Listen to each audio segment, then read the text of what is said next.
we talk about financial literacy all the time. Just the simple math of just managing this stuff will teach you so much. Like some of the shame and rejection, it kind of is in the peripheral at this point because I really want this thing. And then once you identify it, then you can go, okay, now you start to heal and then things become more free. You said something that I think is probably the most important thing out of everything we talked about, which is So I hadn't even heard of cash flow quadrant by the time I'd heard of that. All I knew was, well, I hadn't heard of cash flow the game. I'd heard about the cash flow quadrant because of the book. Because of the book. And everybody talking about the book, most of them were involved in this sort of multi-level marketing thing that I think I tried. Was it like prepaid legal? It wasn't prepaid legal. Mine was, I think it was like cell phone. It was like cell phone service and home phone service. Oh, okay. It made enough sense where I was just like, okay, I could see myself like trying to get someone to do a home phone and then like their cell phone service. And it's like you build the organization. And the thing that they always pitched was trying to become a business owner or an investor. But it was all through this sort of like, again, MLM type stuff, which makes sense to some degree, but it didn't translate to like real estate. There was a dude I did know who was getting his real estate license, but it was always just, it didn't seem like, it wasn't the investment part. And I think that was probably the unlock whenever we started talking. I was like, oh no, real estate actually can be a thing. And then we were like, man, when I played this game in my 20s, that's where I go. I think it's always about if you get into it with the right people and then go, oh, here's how you can actually apply it. Then I go, that's the big thing. So that's why I ask you about the problems you're trying to solve, that we're trying to solve, and then the vision we're trying to cast. I think it really boils down to like wealth mindset, right? Because you just touched on it. When you talk about real estate, you think about either something you can obtain, right? Some big buildings or whatever. Or you might think about, okay, I'm going to buy a house for myself to live in. Right. Right. But there's so much more to it. You know, there's so much more like just like wealth building capacity in that. And that's what I think is a problem because with what I want to teach people, you're using the system to help you build wealth. Which is what everybody's doing. Like, which is what everybody's doing. Like you almost don't realize. One of the things I keep coming back to is going through school, you don't realize the different tools people are using to get ahead. You just think, oh, they're studying harder than I am. You're like, nah, no, they're not just studying hard. They're taking stuff, or they're using tutors, or their parents have access to a thing, or sometimes they are spending more time doing the work, but it's like they realize, or they're going to the teacher and ask for more help, or they're finding other sort of workworkarounds that, Have you heard of the buddy system? So like there's people that might be enrolled in 6 classes, right? Yeah. And one buddy will be taking 3 of those. The other buddy's taking 3 of those. And then they just give each other all the information of the other class and they never go. There you go. Buddy system. Didn't know anything about that. Yeah. So everybody's thinking like, oh, I got to take my 18-hour full course. And it's just like, well, I'll do those. You do these. And then we're just, no, I didn't have a buddy system. Yeah, I didn't have a buddy system either. But going back into time, maybe I would accelerate my college and maybe have a master's. I would do so many things differently. Yeah. But you said the problem that you were trying to solve was wealth. You're like, I'm trying to get, what'd you say? Wealth to more people, or what'd you say? We want to get more people wealthy. Yes. Yeah, essentially. Yeah. Well, I guess the better question is, what does wealth mean? And I think I feel like people are trying to make wealth as a definition more ambiguous. Where it's like wealth is different for different people based on the lifestyle you want to live. I guess that's true. But I do think there's some degree of like when people say generational wealth, they're talking about something. And I guess that would be the biggest question is like, when you say you want to get wealth to more people, more of our people, what do you mean by that?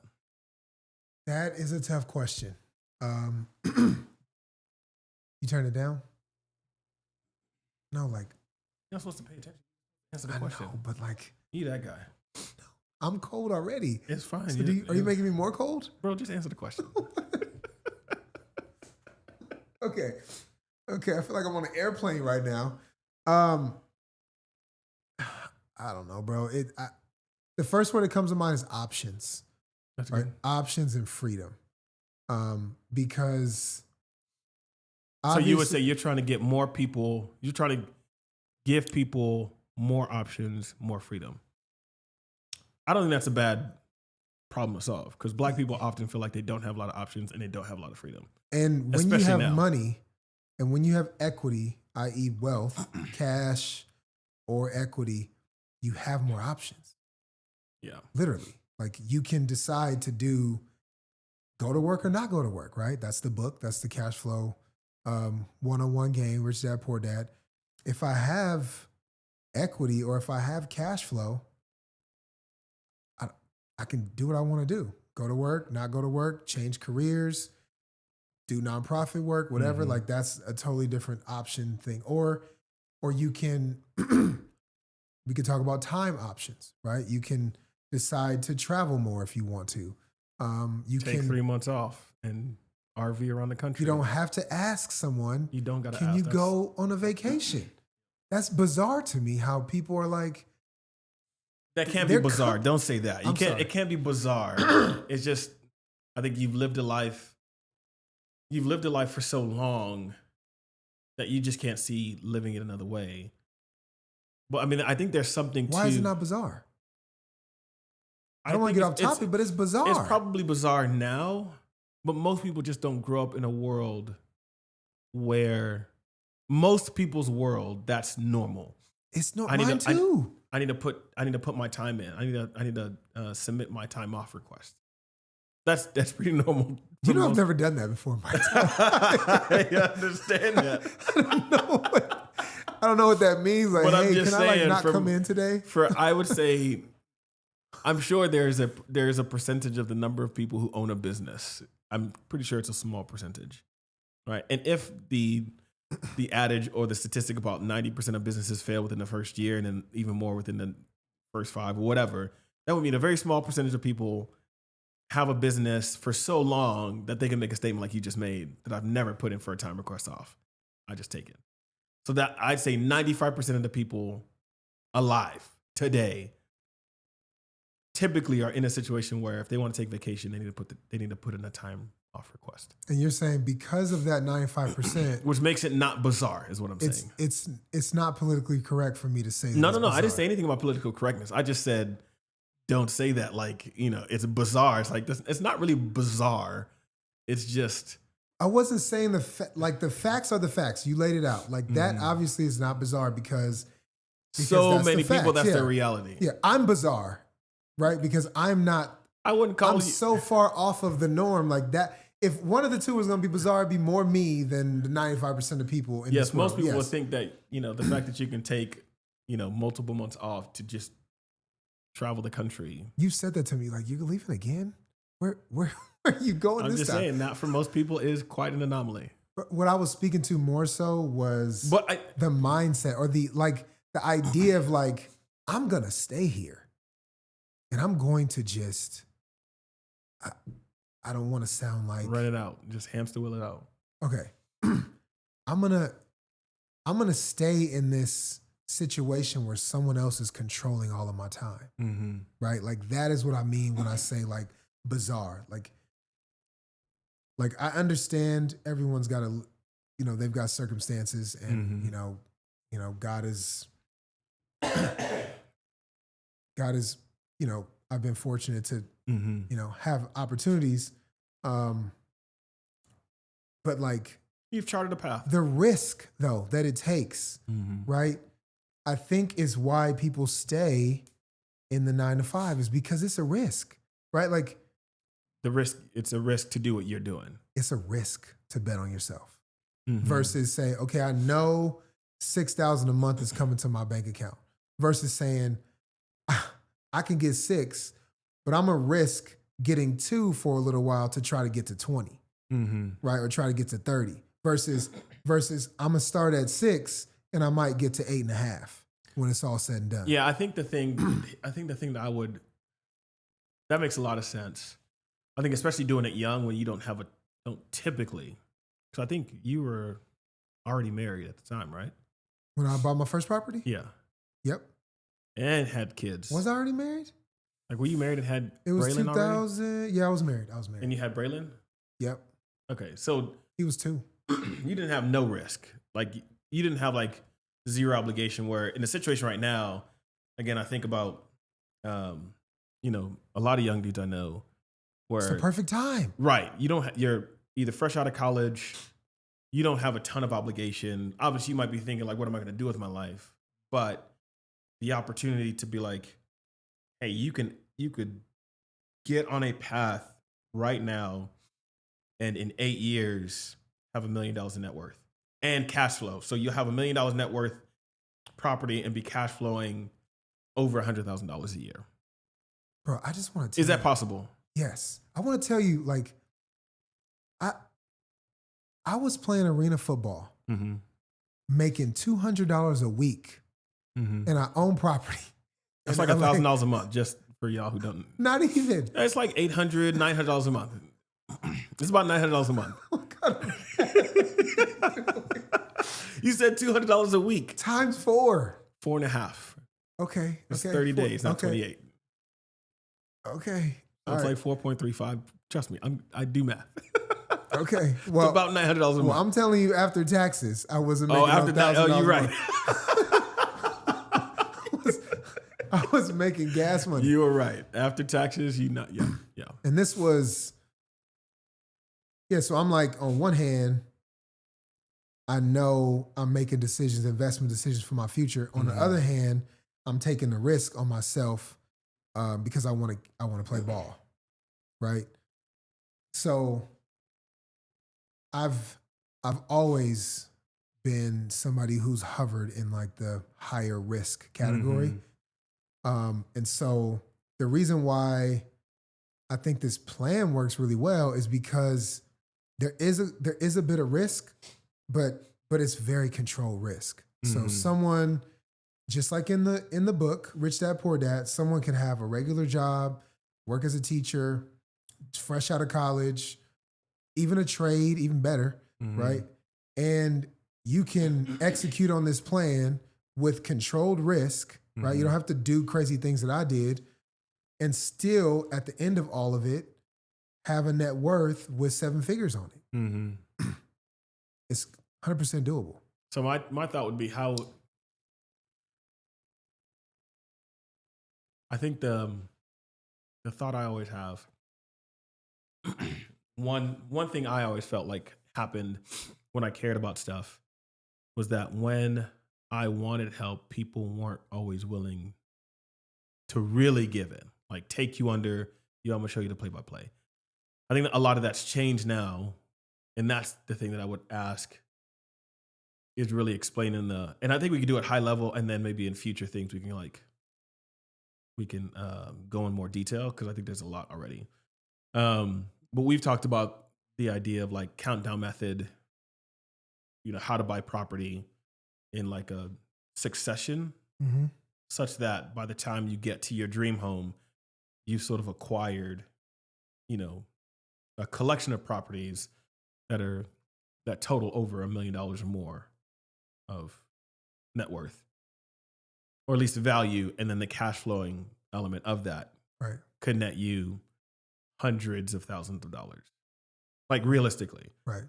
And so how would you sort of like, what would be the process? Like, so take 22-year-old dude right now, about to finish college, doesn't have any money, doesn't necessarily come from a family with money, or even if he did, try to do his own thing or her own thing, and you're like, all right, here's what I would do from 0 to that 7 figures on it.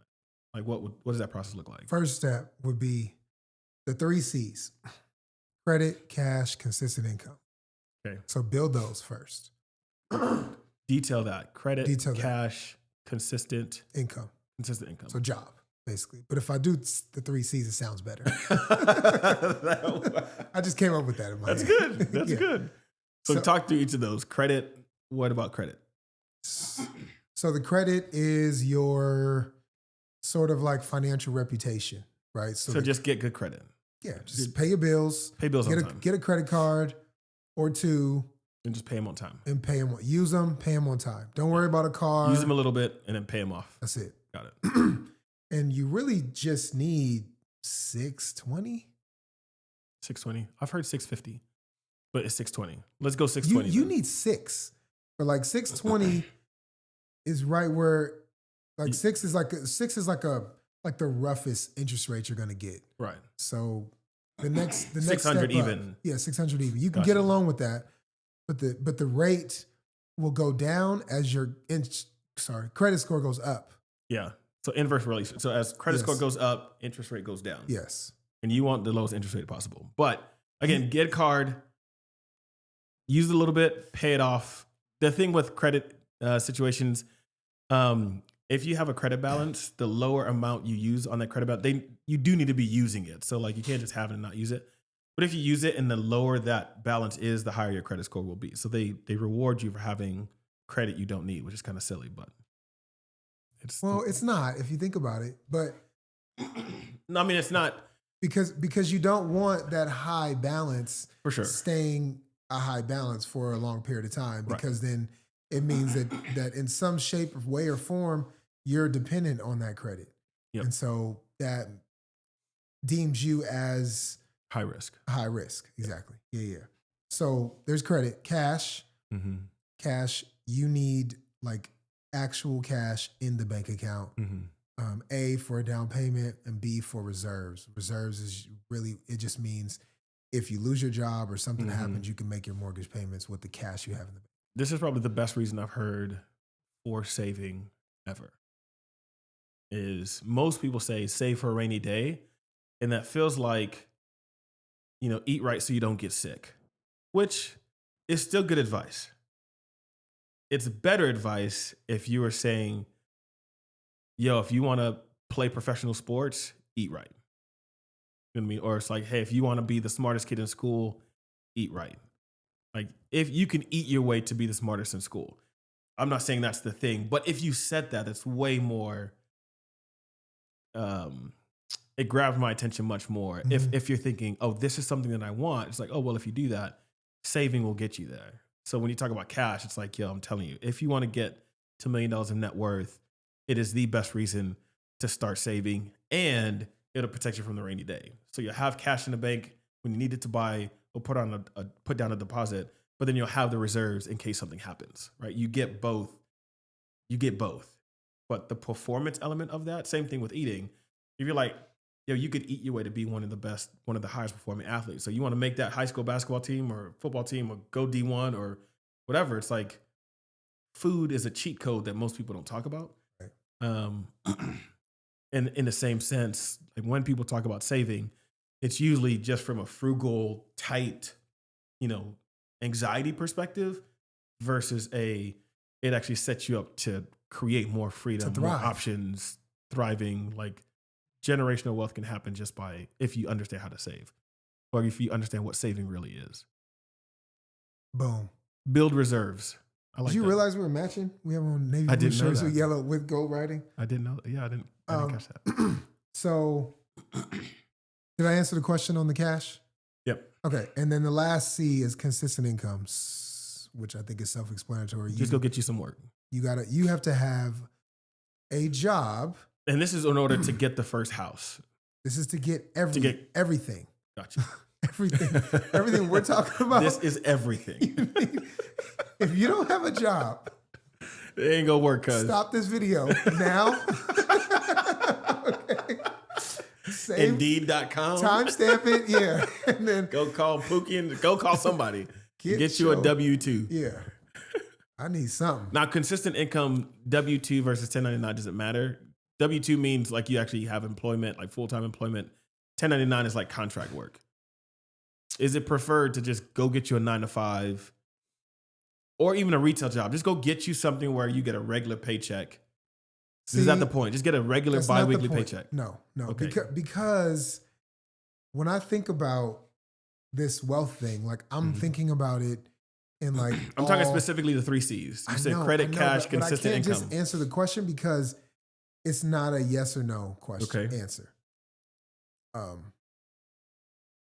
Why not?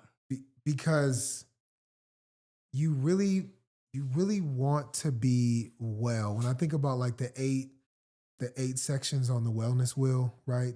Okay. We can talk about this another time, but like having the money or financial wellness Mm-hmm. is one of 8, right? But if you have that, but your social, your physical, your spiritual,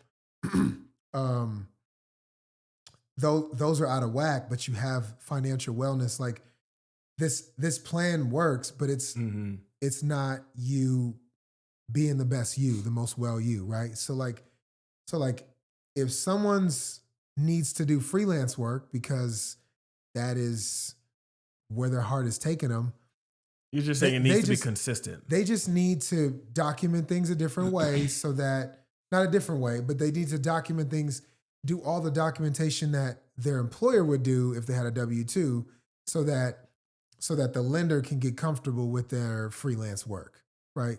Gotcha. But what's the point, just to simplify it, is that they just need to demonstrate that they have a consistent inflow of income. Yes. Okay. From the same industry, right? Like you can't be driving Uber and then doing hair and then watching kids. I hate to use those examples, but like nannying or something like that. Yeah. But it can't just be like, oh, I have my side hustle. It can't be over a here. collection of things. It's just one. I mean, it's gonna again, complicate it. To simplify it in an ideal situation, Get a job. yes, it's just go get you a job. Get a job. It's just easier. Yeah, you can have your side hustle, but for the lenders, it's just going to be easier to just get the job, get your first property. Because things change when you get the first one, to a degree. How so? I'm asking you. Well, I'm asking you why you're asking me. Well, because if you have equity built in, you have different options, don't you?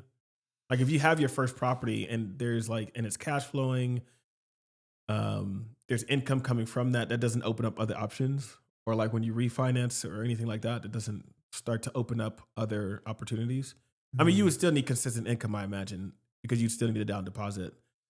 No. And we probably won't talk about like HELOCs and stuff like that yet. No, I don't think it really opens up any additional options. You still need that steady income. All right, so just go get a job. Yeah, go get a job. So the 3 C's: credit, cash, consistent income. That's good. That's where everyone needs to start. Okay. So we have the ideal candidate. That person has, let's say, 25, 30 something grand saved up. Like you got to really save. So it could take some time depending on what market you're in, how much the house is, and all that. Like the kids and I did. Now, if you were very disciplined, you could save $1,000 a month, $500 a paycheck for 3 years, and you'd have $36,000. Yes. To just do some quick math, like yes, if you had a decent job, and you just thought like, there's a quote: people tend to overestimate what they can do in a year and underestimate what they can do in 3 to 5. $36,000 by just like, hey, let me just take $500 of this. It's not mine. And you could set it up if your company does direct deposit where it doesn't even hit your bank account. So a lot of the bank account budget people, I've done that. I do that. I don't do it now, but I mean, I've done that often where you just like, whatever's in my account is what I can spend. If you set it up such that before it even hits the account, just tell them to go put it in another account and open something at Fidelity. Use that deposit account number. And then when you set up the ADP or whatever you use to do your direct deposit, just put that account number in. And before it ever touches your account, that $500 is going to go in another account. At the end of 3 years, you're going to have $36,000 that you can use to go buy a property. Yes? Yes. Bang. Yes. And to add to that. So then you don't even have to think about it as saving. It's just like, and you could do that with a bunch of other things. That's a different financial conversation, but you could do that. And it just makes it easier. Like it makes it super easy for me because then I don't have to think about it. I'm just like, oh, I got money over here. And I've never had, 10, 20, 30, $30,000 just like sitting. I feel like you're kind of dumbing it down to where like, it's not that simple though. It isn't? I mean, Is saving really that simple? Yes. Saving, I mean, there is an Like, emotional shit happens. yes, but there is an emotional side to it where it could go both ways. Yes, stuff happens, but at the same time, you do get used to just using what's in your account. And if you can get to where what's in your account is just what's in your account, and you get used to just using that, then you can just have this money over here that just is building. Especially, again, I said you have to do it the right way. You have to have some degree of discipline. But if you want to buy a property and you're like, I need, again, during the pandemic days, you needed $15,000 for a $300,000 house.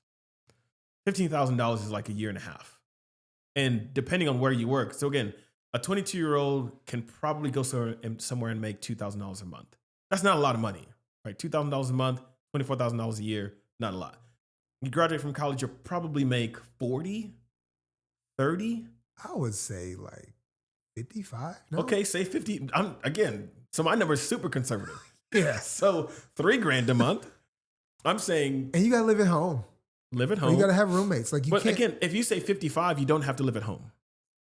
So if you want to break it down? By the time you get through 55,000, you might have a couple $100 to save. But what I'm saying is, I'm saying 55 if you just have 500 to check. So there was a time when I was making 48, right? So I was working at this like education agency, and it was like 48. I think I was getting maybe 1,500 to 2,000 a paycheck, something like that. Okay. So again, if you take 500 out of that and it just disappeared, and you're like, okay, I'm living off of $1,200 for these 2 weeks. You know, I've got low-ish rent. So like rent maybe $600. What about today though? Rent today. I had a roommate, and people have roommates today. I'm just saying, if you're young, you're 22, you probably got roommates. And if you're living at home, you're probably not paying anything. See what I'm saying? So if you're living at home, let's say you pay rent at home, are you spending $600 a month on rent? Probably not. If you're living at home, you might pay your parents $500. Sure. So But if you live with 4 guys, you're probably spending $500, $400 a month. So I'm just saying if you, I used to live in a 2,000 square foot, like 2,800 square foot house. There's 4 rooms? It was 5 rooms. Oh, okay. So it was 5 guys in the house, and my rent was like $400 a month. But I'm saying that's 5 guys. So like the rent for the entire thing is like $2,000. But you got 5 guys paying $400 a month. So for me, it's like, okay, $400 a month. I got a room, I got a bathroom, I got a kitchen. Like I'm living, I'm doing okay. Like I got a place to stay, things are working out, and I've got a job that pays me 50, 55 a year. So then if I set up the direct deposit where 500 every check, I'm not seeing it, it's just going over into another account. I might forget because I'm just living off of what's coming in my account. And you know, my rents, I pay that one time. I don't pay that every single check. So I've got, $2,000, left. I don't know what the math is there, but $2,000 to do everything else with. I'm not spending that much on food, and this is where you have to be careful with like buying all the extra stuff, like. This would be a great opportunity to get on the whiteboard and talk about this. We'll do the whiteboard next time. Okay. Yeah. I derailed it. After you do the credit, cash, consistent income, what happens after that? You said that gets you everything. Like, you ready to go? That gets you pre-qualified? Yeah. Okay, so you get pre-qualified, Mm-hmm. which means what? You got to go find, what do you have to do? Pre-qualified just means they look at your 3 C's and then they determine, they determine how much you can pay towards a mortgage every month. Okay. Okay. Then once they determine that number determines, along with the interest rate that your credit will get you, it determines the total amount or the cost of the total of the house. I know I said it. It's kind of confusing. Like the total value of the loan. The value of the house. So the house? House or loan is the same thing. Oh, okay. It's the same thing. It's house is a full price. It loan determines is the gonna amount be of house $95. you can buy. Yes. Okay. Yes, exactly. Thank you. Because you're getting pre-qualified for a loan. Like most people who are listening to this aren't buying a house cash. So when you're talking about getting pre-qualified, it's like you want a house, you're trying to figure out how much house you can buy. you're going to have to go to some lender, a bank, credit union, someone. I got a guy. I got a guy. I got a guy for that. And you're going to go to the guy and say, hey, I want to get a house. Mm-hmm. And then they're going to look at the 3 C's and then determine how much house you can buy. Right. And then that's when you go to wherever, Zillow, Redfin, your friend, your guy. And they send you an email with a piece of paper that says, you can spend up to this much. James can buy a house up to $750,000. Sure. And me at XYZ Bank looked at his whatever, approved that, signed, boom. You present that with your offers, right? So that they know you're able to buy the house. So you get pre-qualified, then what do you do? Then you start looking. Now, again, the whole thing is starting from zero.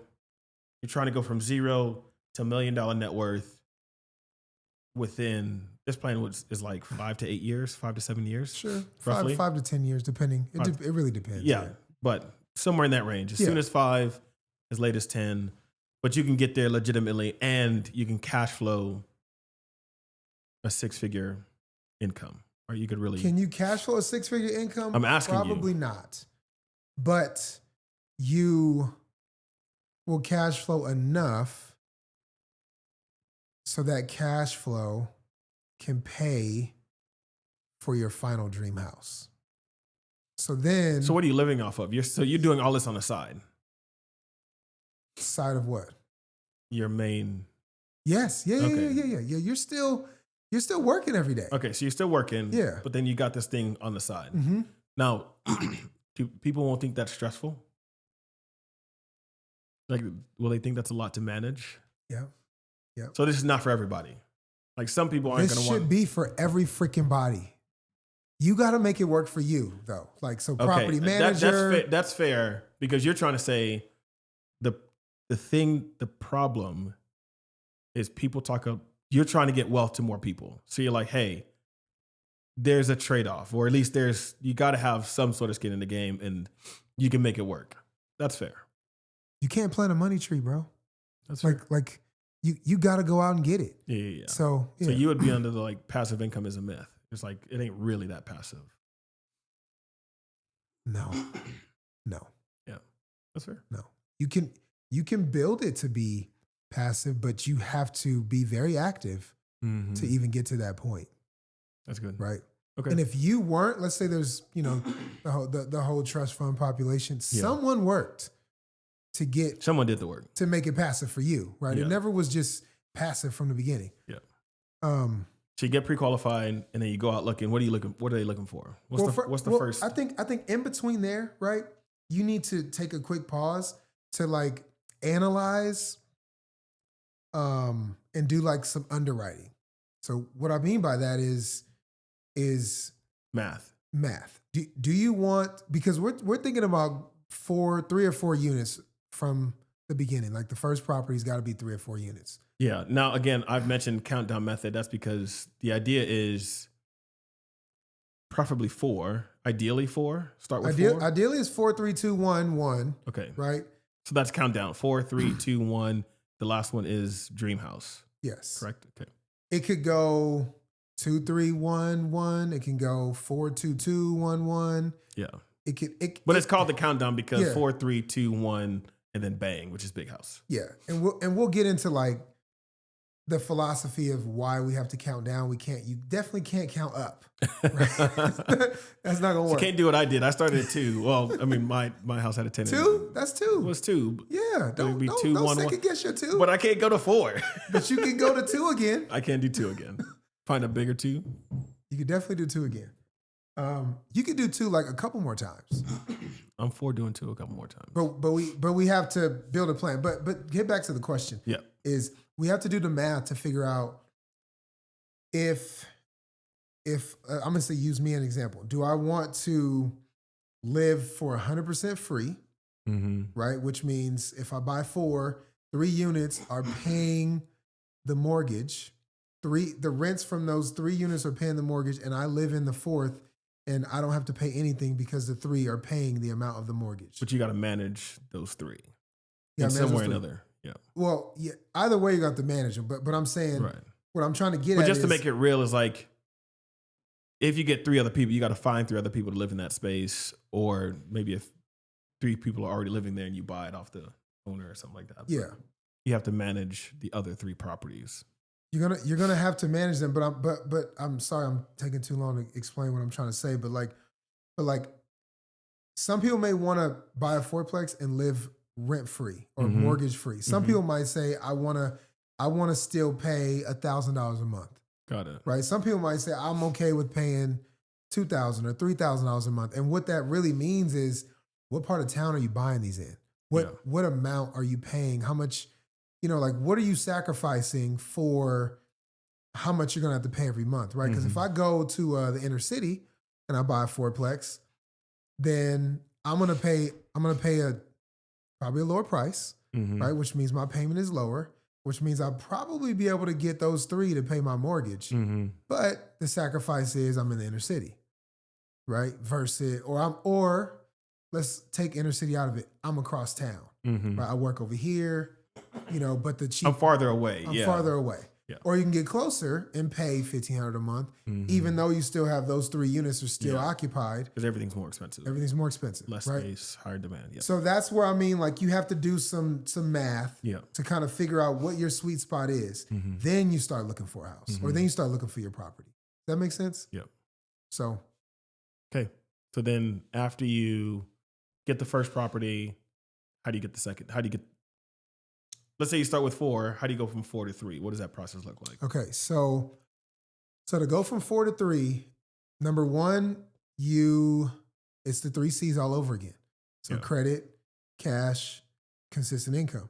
So credit's probably good. So that's going to be a stable. You just maintain credit, cash, consistent income through the entire process. And I mean, there's part of it that's just like, hey, can you stick with something for 10 years? It feels like a long time, but really it's just like from one transition to the next. Buy the first one and just keep your job. Money will be coming in, or at least you'll be saving some because you don't have to necessarily pay mortgage because it's getting paid for you. Just keep going and then get the third one. So I come from that school of thought where it's like that first one, I'm going to go across town. I'm going to go to the inner city because I want to try to get to step 2 as fast as possible. So if I can live mortgage free, then if I was already planning on paying $2,000 a month, that's $2,000 a month I'm saving on top of what I was already saving to get cash for the first transaction. So you said $500 a month. So now we're saving $2,500 a month. Now, how much faster can we get our cash built up? It'd be $1,000. I said $500 a check. So $3,000 now. So now we're saving $3,000 a month. And this is where it gets really cool because, I mean, there's a lot of details that we got to go through, but we'll keep it simple for now. We'll deep dive into like. Okay, so no deep dive. All right, so essentially, if we're just keeping it simple, and you go with the inner city or the long distance drive or whatever, right? The lower price. You could be saving potentially $3,000 a month, and if you needed $35,000, that means at the end of the next year you can move into the next step. Easy. We're keeping it simple now. There's air quotes on that, but that's just high level. High level. That's high level. You don't have anything. That's part of it. True, it's just like get a credit card because they're going to be trying to give it to you anyways while you're in school. Get a few, use it for simple things. Don't spend the cash so you can just treat the credit card as your cash. And then, that's how you keep your budget, pay that off. And that way your balance stays 0. That gets your credit score higher. That's your credit. Cash, just figure out a way to just put away a portion every single paycheck so it doesn't even hit your bank account. Like save it before it ever even deposits. And then consistent income is just, you're doing that because you got a job. So do get a job. And then you're saying get pre-qualified. They'll tell you how much house you can buy. So you have that opportunity and you buy the first one, preferably if you could find something that has four doors, not 4 bedrooms, 4 actual units. Called a fourplex, multiplex. So you do that and then do it such that you can, like, they're paying the mortgage for you. Whereas the cost of what you charge for rent for 3 of the 4 units covers the mortgage payment on that big loan you just got out. That then, if you're prepared to spend $1,200, $1,500, $2,000 a month, instead of paying that, just put it away as if you were paying it, so that within how long do you go from that step to the next step? 12, that'd be like a year. A year. Easy year. And then by that time, you might have saved another 30 grand, and you'll have that to put towards the 3-bedroom unit or the 3-unit. The 3-unit complex. So the 3-unit, we're already saving $3,000 a month, right? But now you're gonna move out of the 4th unit in the first property, and then you're gonna move into the 3-unit. So now, so you rent the 4th unit. So you had the 4-plex, you had 3 of them rented, and you were living in one. Yes. You move out and you find a tenant for that 4th unit. So now you have 4 families or 4 groups. 4 tenants, yeah. Yeah. So let's say they were paying $1,500. Yep. Now you're already saving $3 grand. Now you just add $1,500 to that. So now you're saving $4,500 a month. Okay. It just keeps compounding. Keeps compounding. And then, first of all, at this point, you may be making more, or you may be saving more than you make, you could be potentially saving more money than you make. It's very, very possible. So let's say you wait another 12 months and you do it again. And this is how, but again, there are sacrifices that you're making, right? Because when you're saving $2,000 extra a month when you don't have to, there's things you can't, that's $2,000 worth of things you can't buy. We can talk about temptations and traps, so we're going to say that. But exactly. Just remember, there are temptations, there are traps, along the journey. And again, like you may not do it perfect, but for where people typically are starting, which is like no savings, no opportunity, it's just renting and spending the entire time. Even if you don't do this perfectly, where you get to the point where you're saving $4,500 a month, the fact that you get to a place where you're able to save multiple thousands of dollars and able to buy a second, property that has multiple units in it, you're farther ahead. When we're talking about like getting wealth to more people, more of our people, more Black people, that's still a step in the right direction. I'm not going to try to guess what percentile you're in, but it's pretty high. Probably the single-digit percentile. Yeah. Well, upwards over 90th percentile. Like you're in the upper guaranteed. Guaranteed. You're in the upper 90th percentile. So this is why it's key to focus on these 18 to like 20, low 20-year-olds, because time, bro. You can really develop habit at that time. Yeah. Right? If you get somebody that's 45, like, I'm not about to go move into the hood. I've been living in this apartment in Uptown. I'm not gonna go move in the hood. Like, but I think that's where you can create like like offshoots or like side quests in a sense. So if you're not doing a 4-3-2-1, maybe you are doing a 2-2-2-1. You know what I mean? Like that might be my situation. Where it's like, oh, okay, an opportunity came up. I think I was 38, 4 years ago, 37. But you get into a situation where it's like, oh, okay, well, you have an opportunity to buy 2. Great, you did it. Now it's like, okay, how do you prepare to buy another 2? Maybe that's a little bit nicer. See if you could do that. And then after that, another 2, and then a 1. And then, but the idea of saying the core process is 4, 3, 2, 1, 1, but the process is essentially the same. You have credit, cash, consistent income. You buy the 4 unit, and you get it to where you have 4 tenants. Then you buy the 3. You do the same thing. And then you just rinse and repeat with 2. And in a sense, they could be getting nicer. Like the properties could be getting nicer until you get into the big bang, which is your dream home. While you still have these ones cash flowing and rent being paid, and by that time you've learned a ton. You might have a property manager to cover that if you don't want the stress. You probably have friends who are doing something similar, and so they're giving you game. But that's where it's a pathway to get from again 0 to at least 7 figures in net worth. And then we could talk more about like what the cash flow looks like. over Just the got to time. fight the urge of being soft. Like people are soft these days, bro. That's fair. I just can't, I cannot sidestep that truth. You know, it's like Yeah. everybody, not everybody, but it's really hard to not have comfort. Right. Yeah. And this is not for that mindset. Like you have to think beyond the comfort. I think that's why you got to have, I think this is why groups and communities are super important in this stage. Because I think anytime you do something hard or go through something hard, it doesn't change how hard it is, but it does remove some of the sting when you know, like, oh, they're going through the same thing, or they're struggling with the same thing, or they come from the same background. They're doing it.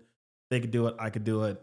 You know, or they say the thing that's just like, yo, or even just the accountability of like, man, I bought this thing. I know I shouldn't have, but I bought it. And, you know, and it's like, well, judge me fairly. Like, I know we try. It's somebody to just remind you, be like, hey, don't forget, like, eyes on the prize, wealth to more. Like, we want to get more of us wealthy, you know, and then understand like wealth gives us options. And so we're not just complaining when stuff changes or stuff doesn't change in our favor. It's like, oh, we can actually just do something about it, you know. And there's a number of other skills you'll pick up along the way, you know, not to mention like all the financial stuff that's just like, we talk about financial literacy all the time.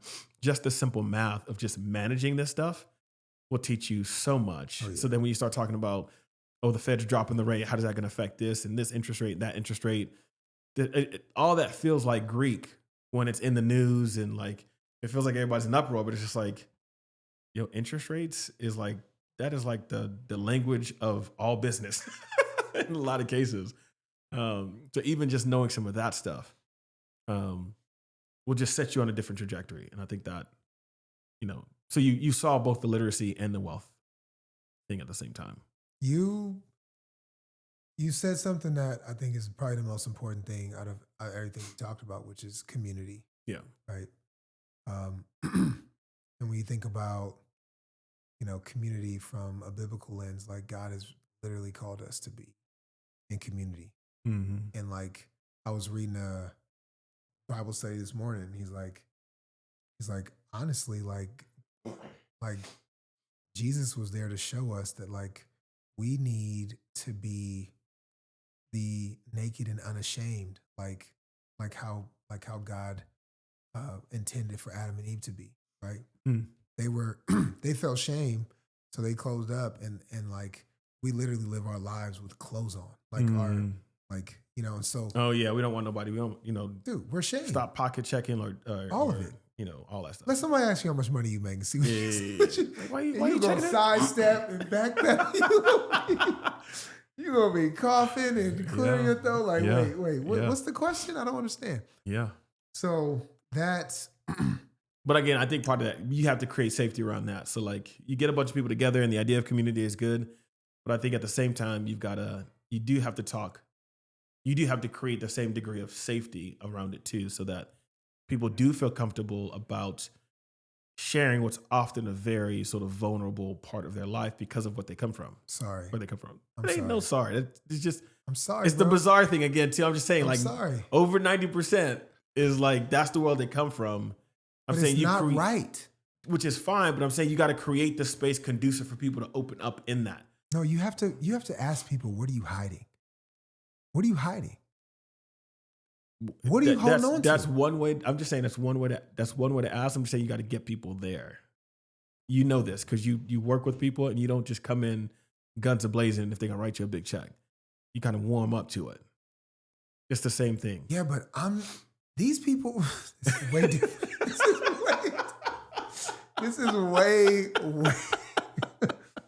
oh, goodness. I'm going to push back on that one. I just think. My God. No, bro. I'm just saying situations are complex. And if people are going to open up, I think they'll come to it. I just don't think you can come in day one being like, what you trying to hide? I don't think it's necessarily about hiding. It's something else. Okay. And whatever that is, kill it. Because think about you and your business. But you don't do trauma like that. You gotta sort of unwind it. And then once you identify it, then you can go, okay, now you start to heal, and then things become more free. But you don't come in and just try to like because they don't even know what they're responding to. They're just going to shut down, which is fine. I'm just saying, if you try to come in and be like, "Why you hiding?" People they gonna hide. But if you actually want people to open up, it's just the way hiding is not for me. I don't get anything from someone else. No, but I'm saying, but the community. I'm saying community in general. I'm saying build a culture where people feel safe to open up about those things. I'm not saying don't make people feel safe. What I'm saying is like, when you really want something, when you make a decision that you want something, like some of the shame and rejection, it kind of is in the peripheral at this point because I really want this thing.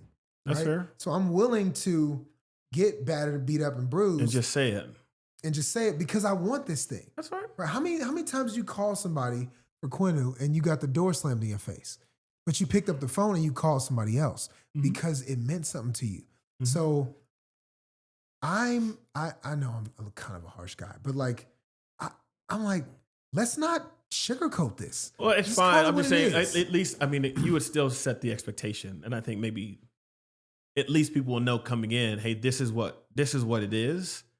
And then maybe safety is not the best word. Trust is probably a better one. So they just know, like, hey, coming into it, this is what it is. So I'm going to get asked questions, or this is the nature of what the group is about.